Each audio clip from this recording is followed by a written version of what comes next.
जालन्याच्या भोकरदन तालुक्यात दमदार पावसामुळे पिकांना जीवदान, शेतकऱ्यांमध्ये आनंदाचं वातावरण। मागील 20 दिवस पावसानं मारली होती दडी।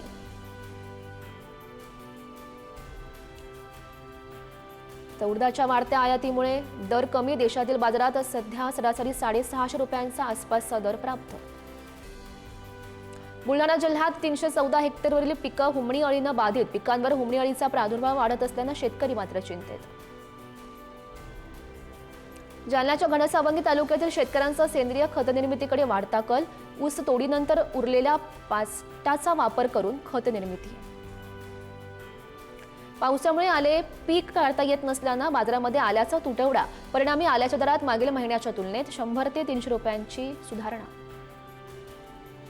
जालन्याच्या राजूर बाजारात भाजीपाल्याची आवक घटल्यानं भाव सुद्धा वधारले, भाव चांगला मिळत असल्यानं शेतकरी समाधानी। लातूर जिल्ह्यातील शेतकऱ्यांची पीक विम्याकडे पाठ, आतापर्यंत केवळ 50% शेतकऱ्यांनी काढला पीक विमा। भंडाऱ्यामध्ये 4 कृषी सेवा केंद्राचे परवाने निलंबित, तपासणीमध्ये प्रत्यक्ष युरिया खतसाठा आणि पॉश मशीनवरील खतसाठा जुळत नसल्यानं ही कारवाई। धुळ्यातील साक्री तालुक्यातील कांदा उत्पादक शेतकरी संकटात, कांद्याला भाव मिळत नसल्यानं शेतकऱ्यांमध्ये तीव्र नाराजी, दिवसेंदिवस कांद्याचे भाव उतरत असल्यानं शेतकरी संकटात।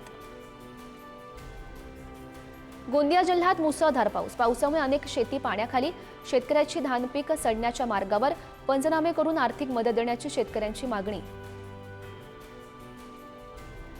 अहिल्यानगरमध्ये अवकाळी वादळ आणि अतिवृष्टीमुळे 744 गावांमधील 16,177 शेतकरी बाधित, 5,327 हेक्टरवरील पिकांचं मोठं नुकसान। जालन्याच्या बेलोरा येथील पाझर तलाव फुटून शेकडो एकरवरील पिकांचं नुकसान, पीक नुकसानीचे पंचनामे करून तातडीनं मदत द्या, शेतकऱ्यांचं जिल्हाधिकाऱ्यांना निवेदन।